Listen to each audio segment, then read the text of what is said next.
नाज़रीन अस्सलाम वालेकुम। इमरान खान साहब के वकील सलमान सफदर ने खुशखबरी सुनाई है और उनका कहना है कि इमरान खान रमज़ान के दरमियान या फिर रमज़ान के इख्तिताम पर रिहा हो जाएंगे और इस खबर को देने के पीछे एक बहुत बड़ी लॉजिक जो है वो मंजर आम के ऊपर लेकर आए हैं। उसकी तफसीलात आपके साथ इस व्लॉग में शेयर की जाएंगी। इसके साथ नाज़रीन पेशावर हाई कोर्ट से आज तहरीक इंसाफ के लिए एक बहुत बड़ी खुशखबरी जो है वो हमें मौसूल हुई है। इसी के साथ ही लाहौर हाई कोर्ट में आज सुन्नी इत्तेहाद कौंसिल की जानिब से एक और दरखास्त जो है वो दायर कर दी गई है। और भी कुछ अहम तरीन खबरें अपने आज के इस व्लॉग में शामिल करेंगे, लेकिन उससे पहले आपसे रिक्वेस्ट है इस चैनल को लाजमन सब्सक्राइब करें ताकि वो तमाम तर खबरें जिनकी कवरेज मेन स्ट्रीम मीडिया के ऊपर नहीं हो रही है वो आपको इस एक प्लेटफॉर्म के ऊपर मिल सके। तो नाज़रीन, पेशावर हाई कोर्ट ने गुज़श्ता रोज हुक्म इम्तना जारी किया था और उनका ये कहना था कि चूंकि इलेक्शन कमीशन ने तहरीक इंसाफ से मखसूस नशिस्तें छीन ली हैं और ये मामला अभी तक अदालत में है, इसके ऊपर कानून की तशरीह होना बाकी है, इसके ऊपर अदालत का इस हवाले से एक मुस्तनद फैसला आना बाकी है। तो जब तक फैसला नहीं आ जाता, उन्होंने ये हुक्म दिया था कि स्पीकर कौमी असम्बली और केपीके का जो स्पीकर है वो मखसूस नशिस्तों के अराकीन से हल्फ नहीं लेंगे। आज फिर नाजरीन इस केस के ऊपर समाअत हुई और पेशावर हाई कोर्ट ने जो हुक्म इम्तना जारी किया था उसमें 13 मार्च तक की तौसी कर दी है और उसके बाद ये जो समाअत हुई थी आज उसको पूरे एक हफ्ते तक के लिए मुलतवी कर दिया है। मैं चाहता हूँ पूरी समाअत का अहवाल जो है वो आपको पढ़ के सुनाऊँ। नाज़रीन, Peshawar high court Sunni Ittehad council की मखसूस नशिस्तों पर 13 मार्च तक हुक्म इम्तना में तौसी। पेशावर हाई कोर्ट ने सुन्नी इत्तेहाद कौंसिल की मखसूस नशिस्तों पर 13 मार्च तक हुक्म इम्तना में तौसी करते हुए समाअत जो है वो मुलतवी कर दी है। पेशावर हाई कोर्ट में सुन्नी इत्तेहाद कौंसिल की मखसूस नशिस्तों के लिए दायर दरखास्त पर समाअत हुई। अदालत ने कहा कि अटार्नी जनरल जाती हैसियत में पेश हों। एडिशनल अटार्नी जनरल सनाउल्लाह ने कहा कि अटार्नी जनरल से राब्ता हुआ है, वो आज सुप्रीम कोर्ट में है। जस्टिस इश्तियाक इब्राहिम ने कहा कि हमने अटार्नी जनरल को तलब किया था। एडिशनल अटॉर्नी जनरल ने कहा कि केस की तैयारी के लिए भी वक्त चाहिए। काजी अनवर एडवोकेट ने कहा कि नए एडवोकेट जनरल की तैनाती आज होगी, नया एडवोकेट जनरल फिर इस केस में पेश होगा। इसमें सवाल स्टे ऑर्डर का है। 9 मार्च को सदारती इलेक्शन हो रहा है।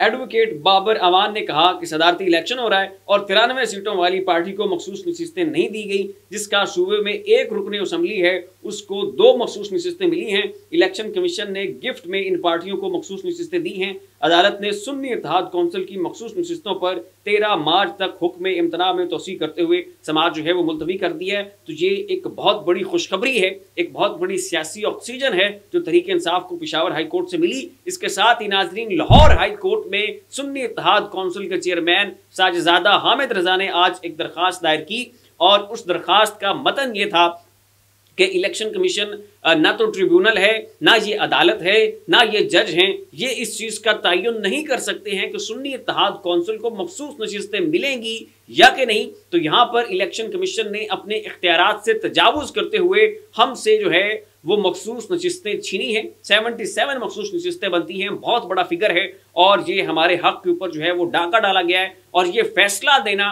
इलेक्शन कमीशन की जुरिस्डिक्शन से बाहर है। ये नाज़रीन कहना था उस मतन में साजिजादा हामिद रजा का और ये दरखास्त जो है नाज़रीन उन्होंने लाहौर हाई कोर्ट में दायर कर दिया। और इस हवाले से मैं आपको माजी के इलेक्शन कमीशन के फैसले की भी मिसाल दे चुका हूँ कि केपीके में बाप पार्टी ने इलेक्शन कंटेस्ट किए थे, वो एक भी नशिस्त नहीं जीत सके थे। उसके बाद उसमें आज़ाद अराकीन ने शमूलियत इख्तियार की, जिसकी बुनियाद के ऊपर बाप पार्टी को मखसूस नशिस्तें अलॉट की गई थी। और ये ठीक वही केस स्टडी है जो कि बाप पार्टी वाला है और ये अब मामला तरीके इंसाफ के साथ या आप कह लें सुन्नी इत्तेहाद कौंसिल के साथ पेश आ रहा है। लेकिन तब इलेक्शन कमीशन का रवैया मुख्तलिफ था और आज जो है वो इलेक्शन कमीशन का रवैया मुख्तलिफ है।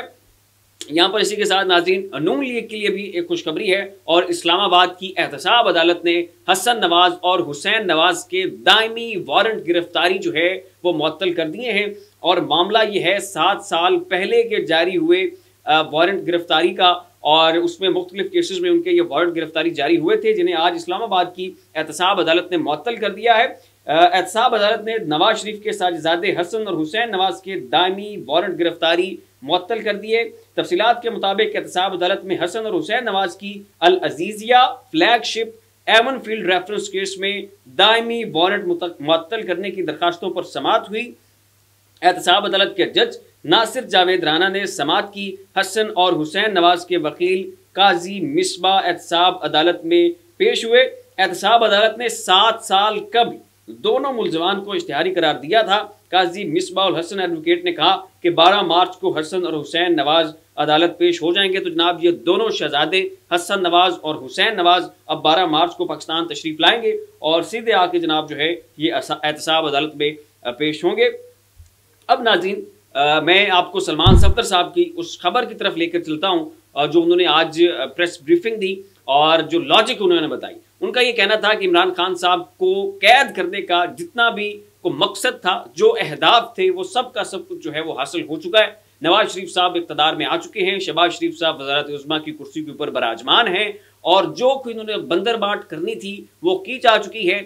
जो तहरीक इंसाफ को पॉलिटिकली विक्टिमाइज करना था, उसको फील्ड से बाहर निकालना था, इमरान खान के हरीफ को मैच जितवाना था, तो वो सारे अहदाफ जो है वो हासिल हो चुके हैं। तो अब इमरान खान को जेल में रखना एक बेमानी सी एक्सरसाइज होगी, एक बेमानी सी एक्टिविटी होगी जिसका किसी भी किस्म का कोई फायदा नहीं है। तो इसलिए इमरान खान साहब को और इमरान खान की ज़ौजा को या तो रमज़ान के मिड में या फिर रमज़ान के आखिर में रिहा कर दिया जाएगा। और बात नाज़रीन उनकी बिल्कुल ठीक है और उनका ये जो तजिया है ये हमें हकीकत के बहुत करीब तक नज़र आ रहा है।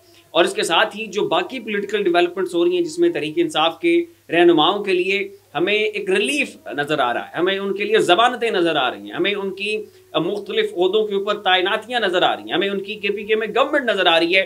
तहकीकाती कमेटी जो कि 9 मई के वाक़यात के हवाले से कायम की गई थी, उसकी सरगर्मियों में तात्तुल आना, ये भी इस चीज़ की गमाजी करता है, इस चीज़ का मज़र है कि इमरान खान साहब के लिए जो है अब वो ठंडी मीठी हवाएं चलना शुरू हो चुकी हैं। और 8 फरवरी को इमरान खान का एक दूसरा जन्म था, एक नशात सानिया था और ये एक ऐसा खामोश इनकलाब बरपा हुआ कि जिसने इमरान खान की तबाह हो चुकी उस सियासी साख को, उसमें एक ऐसी जान भरी है कि जो अब रहती दुनिया तक पाकिस्तान की तारीख का एक अहम हिस्सा है जिसे अब कोई भी मिटा नहीं सकेगा। तो फिलहाल के लिए नाज़रीन इतना ही। इन तमाम तर पहलुओं के ऊपर आप अपनी राय का इज़हार नीचे कमेंट बॉक्स में ज़रूर कीजिएगा। इसी के साथ अपने मेज़बान को इजाज़त दीजिए, अपना ख्याल रखिएगा। अल्लाह हाफ़िज़।